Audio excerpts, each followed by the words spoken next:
Salut à tous et bienvenue dans votre récap des plus du lundi 2 février. Au sommaire de cette édition, direction d'abord le Grand Nord canadien, où plusieurs Français ont pris le départ des 600 km du Yukon Arctic Ultra. Parmi eux, Thierry Corbarieux et Guillaume Grima du team Simalp, on les entendra. À notre micro également, Adeline Martin, vainqueur du 45 km de la Romagnatoise dans le Puy-de-Dôme, une course qualificative pour les championnats de France sur laquelle nous reviendrons en détail. Et comme le veut la saison, il y avait encore de nombreux trails blancs dans les Alpes. Bien sûr, le récap des plus, votre flash info du trail, vous est présenté par Chloé Rebaudot. Salut Chloé. Salut Franck. Le départ du Yukon Arctic Ultra a donc été donné ce dimanche au Canada. Un an après la victoire de Mathieu Blanchard, qui avait contribué à la faire découvrir au grand public, cette course d'ultra-distance devrait offrir à ses 42 participants des températures plus clémentes que les environ moins 40 degrés habituels. Effectivement, ce sera plutôt du moins 20 degrés cette année, sur un parcours différent, puisqu'il s'effectuera en aller-retour en raison de la neige tombée en abondance. Deuxième, en 2025, le Français Guillaume Grima est encore de la partie. Sa préparation a été quasiment identique, avec tout de même un accent mis sur le dénivelé. On l'écoute. Alors, c'est pas très plat. C'est vrai que sur les 600 km, il y a quasiment 12 000 mètres de dénivelé. Donc, c'est pas rien. Après, c'est pas du tout montagneux. C'est très vallonné. Il y a peu de portions vraiment plates pendant des kilomètres et des kilomètres. C'est toujours un peu de plat descendant ou du faux plat montant, avec quelques petites côtes quand même de temps en temps. Mais je veux dire, niveau altitude, ça reste tout le temps entre 700 et 1200 mètres d'altitude. Donc on n'est jamais en montagne. Je suis pas dans un état où je suis confiant, parce que faut pas tomber justement, partir trop confiant, et c'est là en général où on se casse les dents. Mais je suis en confiance parce que je sais où je m'en vais, je sais dans quel état je vais être, au niveau de la faim, du froid et puis de la fatigue surtout. Puis même si c'est le même parcours, c'est vrai que ça reste quand même une course totalement différente d'année en année. Les conditions peuvent vraiment changer. Le froid va beaucoup jouer là-dessus, enfin le froid et les températures. L'année dernière, on a eu très froid. Bon, là, peut-être que cette année, on n'aura pas en dessous de moins 20, donc du coup, ça sera complètement différent. Arrivé chez Simalp en début d'année, Guillaume Grima aura peut-être affaire à l'un de ses coéquipiers, en la personne de Thierry Corbarieux, également présent au départ et déjà vainqueur ici en 2019. On l'écoute au micro de l'organisation 3 heures avant le départ. C'est une course un peu particulière par rapport à l'Alaska, puisqu'elle se fait un peu avant, dans la période où il fait vraiment très froid en général. C'est ce qui la différencie d'ailleurs de l'Alaska. L'Alaska, il peut faire très froid aussi, mais on arrive plus dans des températures plus clémentes, alors qu'ici, en général, il fait très très froid dans cette période-là. Il y a un peu moins de jours. C'est assez engagé, surtout que maintenant, la course, il y a 2 jours et demi à peu près où on peut pas dormir à l'intérieur, même si ça paraît anodin, on est dans la nature, mais des fois, ça permet de pouvoir récupérer, d'être à l'intérieur d'un bâtiment. Là, c'est plus difficile sur celle-ci. Et puis, il y a du dénivelé quand même sur cette édition, donc ça reste chouette parce qu'on va être en pleine forêt, on passe des lacs, mais un peu moins que sur l'édition originelle de Whitehorse à Dawson. Alors, je regrette quand même parce que c'est vraiment cette édition originelle qui va de Whitehorse à Dawson, elle est très particulière, à part par quelques villes un peu mythiques du Yukon, mais il y a aussi le fait d'arriver à Dawson, dans cette ville incroyable des chercheurs d'or, et ça, il y a que ça que je regrette, mais je le verrai ça en juin.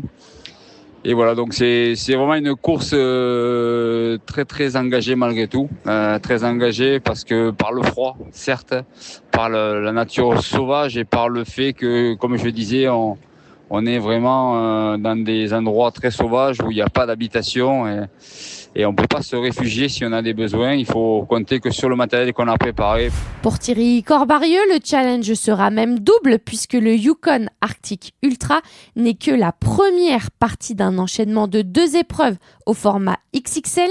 Début mars, l'aventurier de 56 ans ambitionne de participer au Lapland Arctic Ultra, une course de 500 km en Laponie suédoise qu'il a déjà remportée il y a 2 ans. Thierry Corbarieux reviendra également dans le Yukon cet été avec l'un de ses fils pour s'aligner sur la Yukon River Quest, une compétition de kayak cette fois-ci. Allez, retour en France et direction le Puy-de-Dôme pour la Romagnatoise. Le format 45 km et 1600 mètres de D+, était qualificatif pour les championnats de France de trail long qui se dérouleront fin mars au Ventoux.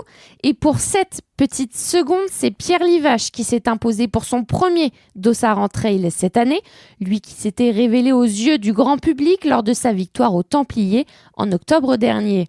Direction les championnats de France donc pour le nouvel athlète du type Kiprun qui avait récemment participé à un rassemblement de l'équipe de France à Annecy. Il avait dit dans la bande AD+, qu'il espérait un jour porter le maillot tricolore. Pierre Livache a devancé l'ancien cycliste professionnel Pierre-Henri Le Cuisinier, vainqueur l'an dernier du 38 km. Chez les femmes, c'est Adeline Martin qui l'a emporté. Elle nous raconte sa première course de la saison. Rentrée des classes sur la Romagnatoise, une course que je connaissais par le passé, pour l'avoir faite en 2022, mais sur un format, c'était 36 km du coup apparemment. Donc je connaissais un peu quelques chemins que j'ai reconnus, etc. Je connaissais globalement, on va dire, un peu ce à quoi j'allais m'attendre. Après, je savais à mon avis aussi que il y a surtout sur le plateau de Gergovie, je sais qu'on peut avoir en général, si c'est un peu humide, une sorte de terre glaise, enfin tu vois, un truc qui colle bien, etc. Donc oui, en effet, on a eu des chemins bien humides, on a bien pataugé, ce fut un cross très très long. Mais écoute, j'aime bien ça d'un côté, donc c'était sympa, mais c'est vrai que ça a bien fait bosser. Pour le coup, donc sensation sur la course plutôt bonne. Je sais qu'en général sur un premier trail de l'année, je sais qu'en général c'est toujours un peu dur parce qu'on n'est pas encore vraiment prêt pour courir, surtout là 45 km et 1600, enfin voilà, ça fait quand même une grosse reprise.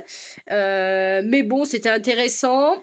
Plutôt bien, voilà, il y a juste un passage un peu dur parce que voilà, je trouvais ça un peu long, etc. Et puis après, il y a eu la Saint-Élion, j'ai coupé derrière et il faut reprendre un peu, travailler un peu la vitesse. Et là, ouais, je sais que je manquais un peu de caisse, entre guillemets, mais plutôt ravie. Ça prépare bien pour la suite. En tout cas, ça a été une bonne séance aujourd'hui. Voilà, une belle densité.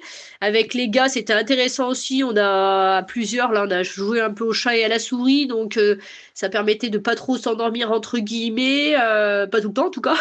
Donc, non, c'était chouette. Donc là, je vais courir probablement le trail du Grand Velay début mars. Et après, objectif France de trail du Ventoux pour aller chercher la qualif pour les championnats d'Europe. Voilà, grosso modo, le début de saison. Il y avait d'autres courses sur cette Romagnatoise. Un 38 km glané par Marion Delespierre et Simon Bossis, mais aussi un 51 km gagné par Rémi Brassac et Anne Waro. Quant au 27 km, il était lui qualificatif pour les championnats de France de trail court, Chloé. Et ce sont les frères jumeaux Alexandre et Quentin Melleux qui se sont imposés à domicile, alors que sur la course féminine, Marina Bouquet a remporté l'épreuve devant Manon Lallemand et Laure Paradan. À noter qu'un autre événement qualificatif pour les France de trail court avait lieu dans l'Ain, à Montané, le Trail Givré. Le 25 km et 500 mètres de D+, a été remporté par Marc Fernandez et Lucie Guigné. On poursuit avec un florilège de trail blanc en Haute-Savoie, à commencer par celui du Semnoz, où Wall Pinson a encore fait parler de lui. Après une victoire sur le trail du Bélier Blanc, puis une deuxième place sur le 42 km des Lumières de la Muselle, derrière Baptiste Coatantiec, le coureur de Châtel s'est imposé sur le trail blanc du Semnoz et ses 12 km et 450 mètres de dénivelé positif près d'Annecy. Sa coéquipière de club, la néerlandaise Renske Dikout, a gagné chez les femmes. En Isère, sur le Red Light Winter Trail, le laiton Oudlis Oupitis a triomphé pour la 3e année consécutive sur le format 25 km, tandis qu'une autre néerlandaise, Anna Derksen, a décroché la victoire sur la course féminine. Julien Chaurier et la colombienne Yanni Darango ont quant à eux remporté le 20 km et 1000 mètres de dénivelé positif qui se déroulait en Chartreuse. Enfin, Samon a inauguré son trail blanc du Haut-Gifre avec un parcours de 9 km et 200 mètres de D+. François David et Emma de Trembleur sont les premiers à inscrire leur nom au palmarès de l'épreuve. Des résultats de ski alpinisme. Avec un triplé cette semaine pour Candice Fertin-Bacon, qui l'a d'abord emporté sur la 7e manche du Millet Ski Touring, mercredi, à Courchevel, puis rebelote aux Ouches sur la Verte à l'envers ainsi qu'à Saint-Gervais sur la diagonale du Mont-Joli. C'est d'ailleurs le trailer local Jules Mongelat qui l'a emporté sur cette dernière épreuve devant Thibaut Barognan et Baptiste Chassagne. Tous trois sont entraînés par Simon Gosselin qui lui a signé une 2e place sur la Bellecombaise à Notre-Dame de Bellecombe en Savoie derrière François Den et devant Elliott Rétuli. Simon Gosselin effectue un retour à la compétition après son opération des jambes. Retour à la compétition également pour Germain Grangier, après sa chirurgie de décompression des nerfs fibulaires bilatérales. Victoire pour lui sur la 7e étape du Millet Ski Touring avant une 10e place avec Swan Juillaguet sur la Belle Étoile, une course en duo disputée sur 2 jours. Sur cette course, la victoire est revenue à William Bombardion et Xavier Gachet ainsi qu'à Axel Gachet-Mollaret et Perrine Gindre. Côté trailer, Johan Serre et Julien Michelon ont fini 5e devant Johan Beaujard et Louison Coiffé. Thibaut Marquet a terminé 9e avec Thomas Pueyo. Les infos en bref, à commencer par l'annonce d'Aurélien Sanchez, Chloé. L'Ultra Trailer XXL pyrénéen s'attaquera cet été au record du Pacific Crest Trail aux États-Unis. L'actuel FKT appartient au Belge Karel Sabé.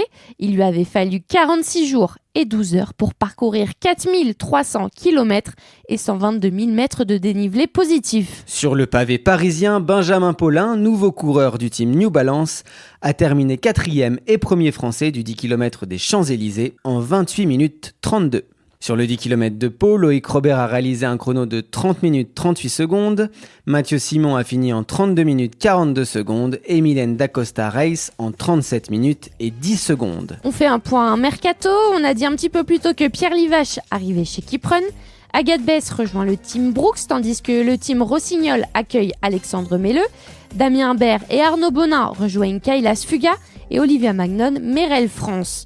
Baptiste Petitjean a annoncé son partenariat avec la marque chinoise Mount to Coast. Enfin, Oka a recruté la détentrice du record de la Leadville 100, Anne Flower. Voilà, c'est tout pour nous cette semaine. À suivre dans les prochains jours sur les réseaux sociaux de Distance Plus, la Yukon Arctic Ultra en partenariat avec Simalp et le week-end prochain, la Trace des Maquisards dans l'Ain, le trail du Glazig en Côte d'Armor ou encore le Snow Trail du Queyras dans les Hautes-Alpes. Salut!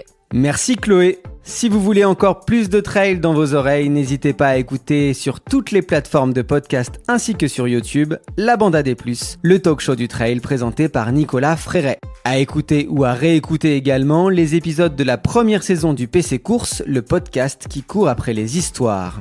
Ici, place aux émotions, aux confidences, aux récits, aux histoires fortes pour parler course à pied, que ce soit sur route ou sur sentier. Par ailleurs, on vous invite à vous abonner gratuitement à notre newsletter Extra des Plus pour y lire des histoires de trail inédites. Vous pouvez retrouver le lien d'abonnement dans notre bio Instagram ou directement sur la plateforme Kessel Média. Côté promo, bénéficiez de 15% de rabais sur une première commande de produits de nutrition NAC avec le code LBAD+, ainsi que de 10 € de rabais sur un abonnement de 6 ou 12 mois à la plateforme d'entraînement personnalisée Run Motion Coach avec le code DPLUS10, DPLUS en lettres majuscules. Le récap des plus est réalisé par Clément Lenné. Quant au design sonore, il est signé Alexandre Ferreira. A plus et bonne semaine à tous!